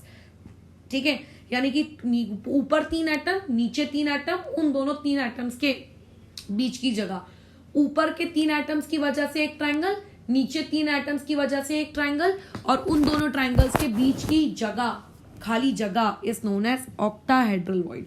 ये तो सेकंड लेयर है, ये सेकंड लेयर कुछ नहीं कर पाई थी, ये सेकंड लेयर उन अनकवर्ड गैप्स का कुछ नहीं कर पाई थी। उन अनकवर्ड गैप्स को किसने कवर किया, ऊपर वाली सी लेयर ने आके कवर किया। This gaps is known as octahedral voids, this gap is known as octahedral void. अच्छा, और टेट्राहेड्रल वॉइड किसको कहते हैं, ये तो एक हो गया ऑक्टाहेड्रल वॉइड। टेट्राहेड्रल वॉइड किसको कहते हैं, जब 3 आपके पास एटम्स होते हैं और उन 3 एटम्स के ऊपर जब आप सेकेंड लेयर लगाते हो, तो बेसिकली वो सेकेंड लेयर क्या कर रही है, ट्रायंगुलर वॉइड्स को कवर कर रही है। तो जो ट्रायंगुलर वॉइड्स कवर हो जाते हैं किससे, सेकेंड लेयर से, उन्हीं पर्टिकुलर चीज को हम क्या कहते हैं, टेट्राहेड्रल वॉइड्स। उसी पर्टिकुलर चीज को हम लोग क्या कहते हैं, टेट्राहेड्रल वॉइड्स। यानी कि 3 एटम्स के बीच में गैप था। ये तो मानते हो ना कि 3 एटम्स अगर है तो उनके बीच में गैप होता है। देखो ये गैप है ना, ये गैप है। इस गैप को ढकना था, इस गैप को ढकने के लिए मैंने ऊपर एक एटम लगा दिया, है ना, एक एटम लगा दिया। अब घर पे करके देखो, 3 कटोरियों को ऐसे अरेंज करो, आपको उन तीनों कटोरियों के बीच में एक गैप दिखेगा। आप उस गैप को ढकने के लिए, ताकि एक इंसान अगर टॉप से आके देखे जैसे अगर मान लेते हैं तुम्हारा घर जो है, अगर कोई आसमान से देखेगा तो ढका हुआ दिखेगा ना, क्योंकि छत डली हुई है। तो वैसे बेसिकली हमने क्या किया, उस ट्रायंगुलर वॉइड को एक छत डाल दी। ट्रायंगुलर वॉइड को हमने छत डाल दी कि भैया छत के अंदर रहो, नहीं तो बारिश वारिश आएगी तो सब कुछ अंदर भीग भीग जाओगे। छत डाल दी। अभी तुम्हारे कमरे में भी तो छत है ना, बट इट डजंट मीन कि तुम्हारे कमरे के अंदर स्पेस नहीं है ना स्पेस जहां तुम हिल सकते हो, डुल सकते हो। तो वैसे ही ट्रायंगुलर वॉइड था, ट्रायंगुलर वॉइड को ढकना था, तो हमने ऊपर से क्या कर दिया, एक एटम ला दिया। वो एटम एक छत के जैसे काम कर रहा है, उस ट्रायंगुलर वॉइड को ढक रहा है। मैंने ये नहीं कहा कि बंद कर रहा है। बंद करने का मतलब क्या होता है, उस ट्रायंगुलर वॉइड के अंदर आप एटम डाल दो। मैं ट्रायंगुलर वॉइड के अंदर एटम नहीं डाल रही हूं, मैं ट्रायंगुलर वॉइड के ऊपर एटम रख रही हूं, है ना। मैं ट्रायंगुलर वॉइड के ऊपर एटम रख रही हूं ताकि उसको छत मिल जाए, ताकि वो कवर हो जाए। ठीक है, अंदर जगह है क्या उसके, बिल्कुल उसके अंदर जगह है। क्यों नहीं होगी उसके अंदर जगह, उसके अंदर जगह है, बट उसको क्या कर दिया है, हमने ढक दिया है। जैसे क्या तुम्हारे कमरे में जगह है, बिल्कुल है, बट क्या तुम्हारे पास छत है, छत भी है। तो वैसे ट्रायंगुलर वॉइड के पास क्या है, छत है, लेकिन उसको ढक दिया है। किसने ढक दिया है, आपके उस ऊपर वाले एटम ने ढक दिया है। तो बेसिकली फर्स्ट लेयर को जब ऊपर की सेकेंड लेयर कवर कर देती है, तो फर्स्ट लेयर और सेकेंड लेयर के बीच में क्या वॉइड गायब हो जाता है, वॉइड गायब नहीं हो जाता है, ढक जाता है, छत आ जाती है उसके सर के ऊपर। तो उसी पर्टिकुलर वॉइड को हम लोग कौन सा वॉइड कहते हैं, टेट्राहेड्रल वॉइड्स कहते हैं। यानी कि ए लेयर और बी लेयर के बीच का वॉइड क्या कहलाता है, टेट्राहेड्रल। सिमिलरली अगेन देखो, ये बी लेयर है और ये ऊपर वाली ए लेयर है, तो इन दोनों के बीच के भी वॉइड को आप अगेन क्या बोलोगे, अगेन इन दोनों के बीच के वॉइड को भी आप क्या कहोगे, टेट्राहेड्रल वॉइड कहोगे। अगेन इन दोनों के वॉइड को भी आप क्या कहोगे, टेट्राहेड्रल वॉइड कहोगे। तो आई थिंक मैं क्लियर हूं कि टेट्राहेड्रल वॉइड्स क्या होते हैं। ठीक है, बराबर। अब इसको अगर मैं 50 बार रिपीट भी करा दूंगी तो समझने वाला समझ जाएगा और नहीं समझने वाला 50 बारों में नहीं समझेगा। लेकिन चलो फिर भी, ताकि तुम्हें समझ में आ जाए, एक बार फिर और रिपीट कर लेते हैं। टेट्राहेड्रल वॉइड्स क्या होते हैं, जब आपने फर्स्ट लेयर रखी थी तो आपके पास बहुत सारे क्या थे, ट्रायंगुलर वॉइड्स थे 2D में, है ना। कुछ अपर वाले, कुछ लोअर वाले। अब आपने क्या किया, कॉन्ट्रैक्ट दिया सेकंड लेयर को कि चल सेकंड लेयर आ, छत डालने का काम कर। सेकंड लेयर बोलती है कि मैं सारे ट्रायंगुलर वॉइड्स को छत ना डालूंगी, मैं कुछ को डालूंगी, मतलब लेट्स से मैं अपर वालों को डालूंगी। सारे अपर वालों को छत डालकर वो चली गई, मतलब सब अपर वालों के ऊपर बैठकर वो चली गई। जैसे तुम्हारे घर पे छत डली हुई ना तुम्हारे सर के ऊपर, बराबर वैसे ही उनके ऊपर वो बैठकर चली गई। तो बेसिकली फर्स्ट लेयर और सेकंड लेयर के बीच में जो ट्रायंगुलर वॉइड था, उस ट्रायंगुलर वॉइड को ढक दिया गया, किसके द्वारा, सेकंड लेयर के द्वारा। तो बस जब ट्रायंगुलर वॉइड को ढक दिया जाता है ना किसी एटम के द्वारा, तो उसी वॉइड को हम लोग बेसिकली क्या कहते हैं, टेट्राहेड्रल वॉइड कहते हैं। उसी वॉइड्स को बेसिकली हम लोग क्या कहते हैं, टेट्राहेड्रल वॉइड्स कहते हैं। यानी कि सेकंड आपके जो ट्रायंगुलर वॉइड्स थे, ठीक है, आप लोगों के जो ट्रायंगुलर वॉइड्स थे, इन ट्रायंगुलर वॉइड्स को ढक दिया, क्या होता है, ढक्कन, राइट, मेरे को उतना अच्छे से याद नहीं आ रहा, ढक्कन, आई थिंक यही होगा। हाँ, आपने उसको क्या कर दिया, ढक दिया, किससे, एटम से।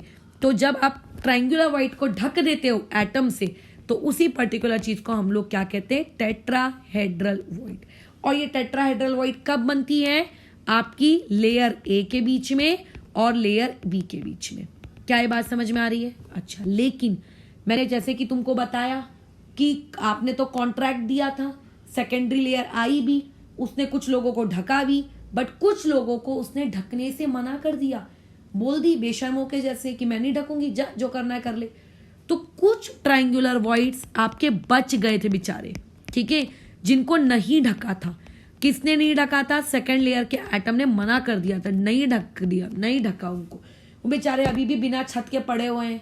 तो थर्ड लेयर आती है, थर्ड लेयर बोलती है कि चलो एक काम, कोई बात ना, मैं अपने एटम से तुमको ढक देती हूँ। तो आपके ट्रायंगुलर वॉइड्स को जब थर्ड लेयर ढकती है, तो बेसिकली ट्रायंगुलर वॉइड्स कहाँ के, लेयर ए के हैं, और थर्ड लेयर कहाँ की है, लेयर सी की है। तो लेयर ए और लेयर सी के बीच की जो जगह होती है, जो आपको बंद नहीं होती, देखना जगह, याद रखना, हम उसको बंद नहीं कर रहे। बंद करने का मतलब क्या होता है, मिट्टी डाल दो बंद हो गई जगह, सीमेंट भर दो जगह बंद हो गई। हम उसको होलो रख रहे हैं, हम उसको सिर्फ ढक रहे हैं। जैसे आपके घर में जो बर्तन होता है उस पर ढक्कन लगा हुआ होता है ना, तो ढक्कन क्या करता है, उसको सिर्फ क्लोज करता है, उसके अंदर की स्पेस लेकिन बाकी रहती है ना, जिसमें हम लोग आटा दाल चावल भरते हैं, तो एग्जैक्टली अभी भी वो जगह खाली है। और इसी पर्टिकुलर चीज को हम लोग क्या कहते हैं, ऑक्टाहेड्रल वॉइड्स कहते हैं। ठीक है, तो मैंने तो भैया मेरी तरफ से कोशिश की कि तुम्हें समझ में आए, क्योंकि जब मैं खुद 11th या 12th में मैंने सब सॉलिड स्टेट पढ़ा था तो मुझे बिल्कुल भी विजुअलाइज नहीं हुआ था कि ये चीज़ क्या है, और मैंने इसको छोड़ दिया था। बट रियलिटी में ये छोड़ने लायक चीज़ नहीं थी, जब बाद में पढ़ा तो समझा। मैं ये नहीं कह रही हूँ कि पढ़ाने वाले की मिस्टेक थी, ऑब्वियस है कि उस वक्त अब जो भी रहे होंगे पैरामीटर्स, चलो छोड़ो। अब इसको एक बार कोशिश करते हैं, थोड़ा सा विजुअलाइज कर लेते हैं। ठीक है, चलो थोड़ा सा विजुअलाइज कर लेते हैं। अब देखो इसकी विजुअलाइजेशन क्या है, मुझे बताओ ये क्या दिख रहा है तुमको। पहली बात बताओ, एक एटम, ये दूसरा एटम है ना। अच्छा, ये एटम नंबर 1 और एटम नंबर 2 के डिप्रेशन में रखा हुआ ये तीसरा एटम। यानी कि बेसिकली ये क्या है, ये मैंने लेयर ए का एक टुकड़ा उठाया। लेयर ए तो बहुत सारी होगी ना, बहुत सारे एटम्स होंगे, उसमें से मैंने एक टुकड़ा उठाया और तुम्हारे पास लेकर आ गई। उस टुकड़े में बोलो ये क्या डाल दी मैंने, एक रेड कलर की बॉल डाल दी। अब ये रेड कलर की बॉल बेसिकली क्या है, वॉइड है। ये जगह जो खाली जगह है ना, जहां पे ये रेड कलर की बॉल रिलैक्स कर रही है, चिल कर रही है, ये वॉइड है। अब लेयर नंबर 2 को कॉन्ट्रैक्ट दिया गया कि चलो लेयर नंबर 2 आओ आओ आओ। लेयर नंबर 2 आई, देखो नीचे से आई। लेयर नंबर 2 कहां से आई, नीचे से आई, है ना। कहां से आई, नीचे से। नीचे से आई और नीचे से आकर उसने क्या किया, आप लोगों के वॉइड को ढक दिया। वैसे वो ऊपर से भी आ सकती थी, ऊपर से भी आके ढक सकती थी, बट लेट से उसने कहां से आके ढक दिया, आप लोगों के उसको छत डाल दी नीचे से, है ना। उसको छत डाल दी नीचे से। ये चलो करके मैं तुम्हें नीचे से सपोर्ट दे देती हूँ। उस वॉइड को उसने क्या किया, सपोर्ट दे दिया। मतलब ट्राइंगल तो है, ट्राइंगल तो है, बट ट्राइंगल के नीचे उसने बोला कि चलो मैं तुमको यहाँ पे एक सपोर्ट दे देती हूँ। बराबर, मैं तुम्हें क्या देती हूँ, सपोर्ट। बस इसी चीज को हम लोग क्या कहते हैं, टेट्राहेड्रल वॉइड्स। ठीक है, और टेट्राहेड्रल वॉइड्स को हम लोग अगर 2D में रिप्रेजेंट करना चाहें, क्योंकि हमारा पेपर तो 2D होता है, 3D थोड़ी ना होता जो तुम रिप्रेजेंट कर पाओगे, तो ऐसे रिप्रेजेंट किया जाता है। ऐसे 3 बनाए जाते हैं। बोलो ये कौन हुए, ये ट्राइंगुलर वॉइड हुआ। बोलो ये कौन है, ये ट्राइंगुलर वॉइड है। फिर बाद में हम क्या करते हैं, dot dot dot dot dot dot dot dot dot dot dot dot dot, यानी कि आपने उस ट्राइंगुलर वॉइड के ऊपर एक एटम रख दिया। तो बस यही बेसिकली फिर क्या कहलाने लगता है, आप लोगों का टेट्राहेड्रल वॉइड कहलाने लगता है। तो this is the representation of tetrahedral void in 2D। तो अगर सिर्फ 3 ट्राइंगल मतलब 3 एटम लगा दोगे तो ट्राइंगुलर वॉइड, उसमें जो गैप दिख रहा है अगर उसके ऊपर दूसरा एटम रख दोगे दैट इज टेट्राहेड्रल वॉइड, खत्म। अब how octahedral void look, octa कैसा दिखता है, चलो तो ऑक्टा की भी प्रेजेंटेशन देख लेते हैं। वैसे इसको हम लोग कल विजुअलाइज करेंगे, मैं अभी उतना डिटेल में नहीं जाऊंगी।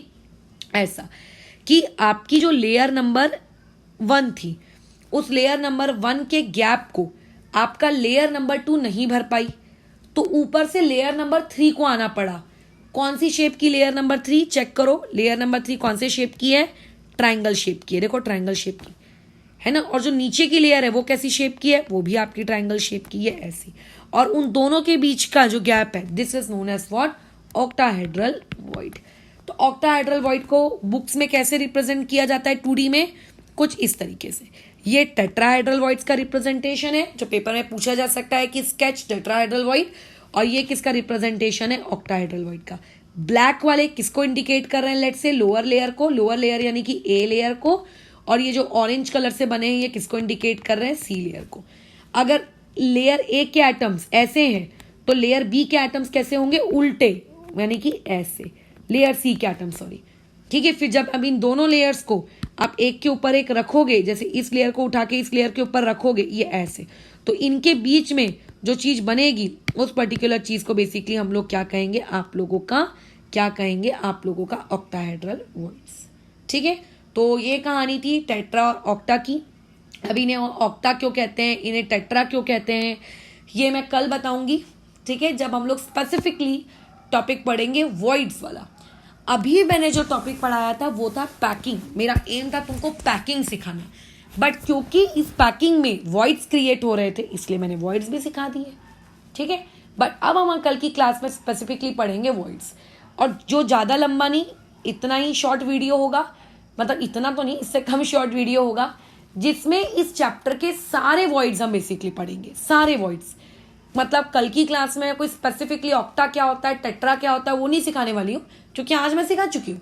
कल पूरे चैप्टर के वॉइड्स को बेसिकली हम क्या कर लेंगे, समराइज कर लेंगे। ठीक है, कब किस वॉइड को क्या कहा जाता है, क्यों कहा जाता है, एक्सेट्रा एक्सेट्रा थिंग्स, ये कल हम समराइज कर लेंगे।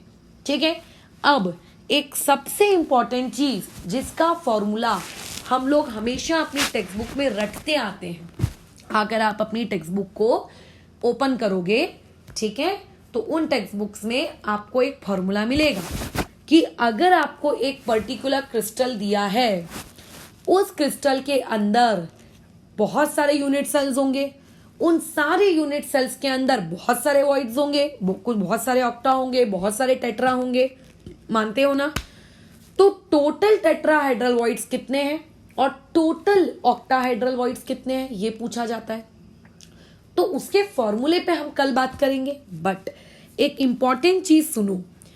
तुम्हें क्या कहा मैंने, लेयर ए और लेयर बी के बीच का जो हॉलो स्पेस है, जो कि दिखता नहीं बट होता है, क्योंकि हमने उसको सीमेंट से भरा नहीं है, उसको सिर्फ ढका है, वो कहलाता है टेट्राहेड्रल वॉइड। तो ये हो गया आपका TV1, यानी कि क्या हुआ, टेट्राहेड्रल वॉइड नंबर 1। और ऊपर में भी तो एक लेयर बी है, देखो ये लेयर बी और ये लेयर ए, तो इनके बीच का जो ये वॉइड है, ये क्या कहलाएगा, टेट्राहेड्रल वॉइड 2। यानी कि 3 लेयर्स, यानी कि अगर मैं 3 लेयर्स को मिलाऊं तो टोटल कितने टेट्राहेड्रल वॉइड्स बन रहे हैं, 2। लेकिन अगर मैं बाजू वाले को देखूं, यानी कि FCC को अगर मैं देखूं, तो FCC में आप लोगों के पास लेयर ए और लेयर सी, तो एक ही कॉम्बिनेशन है ए और सी का। क्या इसमें कोई और कॉम्बिनेशन दिख रहा है क्या ए और सी का? जैसे यहाँ पे ए और बी के बोलो कितने कॉम्बिनेशन थे, 2, एक ये था, एक ये था। यहाँ पे तो एक ही कॉम्बिनेशन है ए और सी का। हाँ, ऐसी और भी लेयर्स होंगी, मैं मानती हूं, बट मैं स्पेसिफिकली एक सेट को ले रही हूं, एक सेट को। तो उस एक सेट में थर्ड लेयर में आपको एक फर्स्ट लेयर और आपको एक थर्ड लेयर दिख रही है, यानी कि यहाँ तो सिर्फ एक ही ऑक्टाहेड्रल वॉइड बना। अगर इससे क्या समझ में आता है कि अगर आप एक सेट लो तो उस एक सेट में हमेशा ऑक्टाहेड्रल वॉइड की क्वांटिटी कितनी रहेगी, 1। और उसी का अगर आप एक और सेट लो तो उसमें टेट्राहेड्रल वॉइड्स की क्वांटिटी कितनी होगी, 2। यानी कि ऑक्टा और टेट्रा के बीच में रिलेशनशिप कैसा होता है, 2:1 का रिलेशनशिप होता है। यानी कि टेट्रा हमेशा ऑक्टा के कंपेयर में बोलो कैसे रहेंगे, डबल रहेंगे। ठीक है, हमेशा टेट्रा के कंपेयर में कितने रहेंगे, डबल रहेंगे। ठीक है, तो हम लोग कई बार कैसा इस फॉर्मूले को रटते हैं कि tetrahedral voids are double of that of the octahedral voids, but हमें ये नहीं पता होता है कि डबल आखिर क्यों। तो ये रीजन है, देखो उसके डबल होने का ये रीजन है। ठीक है, कि आप जो लेफ्ट साइड का स्ट्रक्चर देख रहे हो, 3 layer, first layer, second layer, third layer, वहां पे ए बी वाले 2 कॉम्बिनेशन बन गए, यानी कि 2 टेट्राहेड्रल वॉइड्स। और क्योंकि जो बाजू वाला डायग्राम है वहां पे भी 3 लेयर्स है, लेकिन ए और सी का सिर्फ एक कॉम्बिनेशन बन रहा है, इसलिए वो कौन सा, एक ही ऑक्टाहेड्रल वॉइड्स। ठीक है, तो यहाँ पे अभी हम फिलहाल चीजों को ओवर करते हैं। तो यहाँ पे हमारी पैकिंग खत्म हो जाती है। एक बार देख लेते हैं कि बुक में इस चीज की मार्किंग कैसी है, और उसके बाद इस चीज को तुम लोग ओवर कर सकते हो। वैसे तो सॉलिड स्टेट खत्म हो चुका है मेरे एंड से, क्योंकि जो मैंने आपको बताया कि ऑक्टा क्या होता है, टेट्रा क्या होता है, आपकी महाराष्ट्र स्टेट बोर्ड की किताब में उतना ही है, उससे ज्यादा नहीं है। बट स्टिल कल हम एक आखिरी क्लास करेंगे सॉलिड स्टेट की बोर्ड्स की किताब के अनुसार, जिसमें मैं इस पूरे चैप्टर में कौन कौन से कहां कहां कैसे कैसे वॉइड्स पाए जाते हैं सब बता दूंगी। ठीक है, सब मतलब एक जगह समराइज, ताकि आपको वॉइड्स आपने पढ़ा है ऐसी फीलिंग आए, और फिर बोर्ड्स के सिलेबस के अकॉर्डिंग ये पर्टिकुलर चैप्टर हो जाएगा क्लोज। लेकिन मैं बार बार बोर्ड्स वर्ड्स क्यों स्पेसिफाई कर रही हूं, क्योंकि जब इसी चैप्टर को JEE या फिर नीट इस एग्जाम के पॉइंट ऑफ व्यू से पढ़ा जाता है ना, तो ये चैप्टर इससे ज्यादा होता है। जैसे कि आप लोगों को ये सब पढ़ना पड़ता है, डायगोनल्स के बारे में पढ़ना पड़ता है। मैं आपको कह रही हूं कि आपके सिलेबस में HCP नहीं है, पर JEE के सिलेबस में और नीट के सिलेबस में HCP भी पढ़ना पड़ता है ना।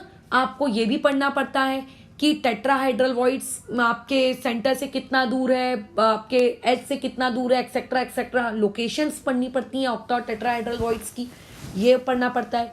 एक टॉपिक है जो आपके पहले बोर्ड्स की किताब में हुआ करता था बट अब नहीं है, रेडियस रेशियो रूल, आपको वो भी पढ़ना पड़ता है। हाँ, आपको अलग अलग प्रकार के कॉमन सॉलिड्स होते हैं, जैसे NaCl solid, zinc sulphide solids, वो सल्फाइड्स में उनके कैटायंस कहाँ रहते हैं, उनके अनायंस कहाँ रहते हैं, उनका कोऑर्डिनेशन नंबर क्या होता है, ये सब पढ़ना पड़ता है। मतलब ऑलमोस्ट अभी तक हमने जितना पढ़ा इसी के जैसा, और तब जाके आपका कहते हैं कि सॉलिड, अच्छा न्यूमेरिकल्स अलग, तो जाके आप कहते हो कि सॉलिड स्टेट ओवर हुआ है। ठीक है, तो अभी आज की क्लास में हमारा सॉलिड स्टेट समाप्त हो चुका है। तुम पढ़ लो टेक्स्ट बुक, एक भी ऐसी लाइन तुम्हें नहीं मिलेगी जो मैंने छोड़ दी हो। मैंने एक एक लाइन को पढ़ाया है, बट अपने तरीके से, सिर्फ इस तरीके से नहीं कि टेक्स्ट बुक को मार्क करा दिया, रीड कर दिया, हो गया टॉपिक खत्म। ठीक है, ऐसे नहीं। अगर मैं यही सेम टॉपिक JEE के बैच में मेरे को पढ़ाना होता तो मैं एग्जैक्टली यही पढ़ाती। क्यों? क्योंकि बेसिक कंसेप्ट थोड़ी ना चेंज होंगे कि अगर मेरे को स्टेट बोर्ड वालों को पढ़ाना है, बोर्ड एग्जाम्स वालों को पढ़ाना है तो इसके अलग कंसेप्ट होंगे, और इसको पढ़ाना है तो JEE वालों को इसके कंसेप्ट अलग बदल जाएंगे। ऐसा नहीं है, जो रूट कंसेप्ट हैं वो वही रहेंगे। हाँ, तुम लोगों को टॉपिक आगे और नहीं रहेगा और उनको टॉपिक और भी आगे होंगे, बस डिफरेंस इतना होता है। तो ये जो अभी हमने कवर किया, ये बेस कवर किया, अभी इनको इसके ऊपर बिल्डिंग बनानी होगी जिन लोगों को नीट या फिर JEE के रिस्पेक्ट में सोचना है तो। ठीक है, तो अभी इसमें क्वेश्चन सुन लो, तुम्हें अपनी नोट्स कॉपी में क्या लिखने हैं। पहला तो तुम्हें ये लिखना है, explain hexagonal close packing in 3D। ये 4 मार्क्स के लिए आएगा अगर आया तो। अच्छा, अब इसमें बुक के अकॉर्डिंग या डाइजेस्ट के अकॉर्डिंग लिखोगे तो मैं, ऐसा मेरा पर्सनली मानना है कि कंफ्यूजन होने के बहुत चांसेस हैं। तो आप इसे अपनी लैंग्वेज में लिखो, मैं इसको चेक करके दे दूंगी जहां जहां आपकी ग्रामर की मिस्टेक्स होगी। ठीक है, कैसे? पहला पॉइंट क्या लिखोगे बताओ? पहला पॉइंट ये आप लोगों का कि first we will take 2D HCP layer. ठीक है, we will name it as A। फिर पॉइंट नंबर 2 क्या लिखोगे कि in A layer A there are triangular voids upper as well as lower. अच्छी इंग्लिश में लिखना। पॉइंट नंबर 3 में क्या लिखना? We will place another layer B over layer A such that it will cover upper triangular voids and lower triangular voids will remain open and vice versa। ठीक है, and vice versa में also भी possible कि इसका उल्टा भी किया जा सकता है। फिर उसके बाद क्या लिखना? पॉइंट नंबर 3 में बताओ। पॉइंट नंबर 3 में आप ये लिखना कि आप लोगों को आप थर्ड लेयर रखनी है, पॉइंट नंबर 4 सॉरी, किसके ऊपर? आप लोगों के लेयर 2 के ऊपर, B के ऊपर। फिर उसके बाद लिखना पॉइंट नंबर 5 में देयर आर 2 पॉसिबिलिटीज। फिर आपको एक एक पॉसिबिलिटी समझाना, पॉसिबिलिटी नंबर 1, पॉसिबिलिटी नंबर 2, ऐसा, जो कि मैं ऑलरेडी वीडियो के दौरान बता चुकी हूँ कैसे आंसर्स को लिखना है। ऐसे करते करते दोनों पॉसिबिलिटी समझा दी। फिर नेक्स्ट पॉइंट में क्या लिखना? If we will follow possibility number 1 then a crystal will be obtained of AAAA type known as आप लोगों का HCP structure, known as HCP structure. But if we will follow possibility number 2, ठीक है, then we will obtain ABC type and it will known as cubic close packing, यानी कि FCC की जगह यहाँ पे इसने क्यूबिक क्लोज पैकिंग लिखा है। ठीक है, इसको ठीक लो, cubic close packing, it will known as cubic close packing, क्योंकि क्यूबिक क्लोज पैकिंग और FCC बेसिकली सेम होता है 3D में। ठीक है, ये देखो यहाँ पे भी इसने ऑब्लिक डाल के रखा है, तो आप दोनों में से कोई भी नाम लिख सकते हो या फिर दोनों ही लिख दो ताकि चेकिंग करने वाला को सदमा ना लगे। लिख दिया, बस खत्म। फिर उसके बाद तुम चाहो तो एग्जाम्पल लिख सकते हो। कैसे? AB वालों के एग्जाम्पल्स, वो जब लिखोगे ना, they will follow AB type of packing, वहीं पे लिख देना एग्जाम्पल मैग्नीशियम जिंक। और जब ये लिखोगे दे विल फॉलो ABC तो वहां पे एग्जाम्पल लिख देना कौन? आप लोगों का कॉपर एंड सिल्वर। ठीक है, डन। क्या ये बात समझ में आ रही? अच्छा, बस खत्म हो गया हमारा काम। ठीक है, अच्छा, उसके बाद ये इतना हो गया। अब हर पैकिंग के बाद हमारे कंसर्न्स क्या होते हैं? कोऑर्डिनेशन नंबर कितना है। तो अभी जब तुम्हें प्रीवियस क्लास पढ़ाई थी HCP की 2D में, वहां बताए थे कि कोऑर्डिनेशन नंबर HCP में कितना होता है? 6। तो अगर आप 3D में भी ले आएंगे तो भी कोऑर्डिनेशन नंबर कितना होगा? 6। बट इसका प्रूफ मैं दूंगी कल की क्लास में, अभी नहीं। ठीक है, अच्छा, अभी दिया जा सकता है क्या? दिया तो जा सकता है, क्योंकि बेसिकली आप जो देके दे देते हैं, बट याद रखना नेक्स्ट पॉइंट लिख लेना, कोऑर्डिनेशन नंबर क्या है आप लोगों का? 6 है, बराबर, बस खत्म। ठीक है, अच्छा, और उसके बाद यहाँ पे क्या लिखोगे? नहीं, एक मिनट, कोऑर्डिनेशन नंबर 6 नहीं, कोऑर्डिनेशन नंबर के बारे में लिखना कोऑर्डिनेशन नंबर इज 12। ये आपका आखिरी पॉइंट। ये हो गया तुम्हारा कंप्लीट बड़ा सा 4 मार्क का क्वेश्चन। अब इसमें मैडम डायग्राम हम कैसे बनाएंगे? तो देखो, रही बात डायग्राम की, तो मैं उसमें सजेस्ट करूंगी कि अगर तुम बहुत अच्छे ड्राइंग करता हो तो ही फालतू के ऊपर के खचड़ा खचड़ी में पढ़ना, जो कि मैं तो सजेस्ट करूंगी कभी मत पढ़ना, क्योंकि उसमें तुम्हें कोई मार्क्स नहीं देगा। आप इसको बनाना, ये बनाना आसान है, ठीक है। इसमें आपको मार्क्स भी मिल जाएंगे और आपका डायग्राम भी मिल जाएगा, दोनों के दोनों। ये आपका एक क्वेश्चन। क्वेश्चन नंबर 2 सुन लो अपने नोट्स कॉपी में। क्या बनाओगे? Give example of hexagonal close packed structures, तो इन दोनों के नाम लिखे जाएंगे। फिर उसके बाद next question banana, give example of cubic close packed structure, और इन दोनों के बनाए जाएंगे। टोटल कितने क्वेश्चन हो गए? 3। क्वेश्चन नंबर 4 लिखोगे, what is the coordination number in HCP and CCP and FCC, जो भी है तीनों का। तो उसमें 5वां आंसर क्या लिखोगे? बोलो वहां पे आपका 12। कैसे आया 12? आपका नेक्स्ट क्वेश्चन बनाओगे कि why the coordination number is 12 in FCC, CCP या फिर HCP, व्हाई, रीजन। तो रीजन में देखो ये आंसर लिखना है आपको, मैं मार्क करके दे देती हूँ। रीजन में ये वाला आंसर लिखना है। कहाँ गया कहाँ गया कहाँ गया? Each sphere is surrounded by 12 neighbouring sphere, 6 in its own layer, 3 above and below, hence coordination number is 12। ठीक है, ये आपका एक क्वेश्चन बन गया। उसके बाद नेक्स्ट क्वेश्चन मैंने क्या बताया कि 2 टाइप के वॉइड्स होते हैं, ऑक्टा और टेट्रा, बराबर। अच्छा, और अगर मैं एक लेयर की बात करूं तो एक लेयर में ऑक्टा वाले बोलो कितने होते हैं? 1। देखो इसमें वही लिखा है कि 1 ऑक्टा वाले होते हैं, बट तुमको अभी पता है कि क्यों ऑक्टा वाला 1 होता है। और मैंने क्या कहा था कि टेट्रा वाले एक एटम में यानी एक लेयर में आपको कितने मिलेंगे? आपको 2 मिलेंगे। ठीक है, तो यहाँ पे देखो लिखा भी है 2। तो यहां से क्वेश्चन क्रिएट करना, हाउ मेनी, ठीक है, tetrahedral voids and octahedral voids are there per atom, मतलब पर एटम, एक एटम में कितने होंगे।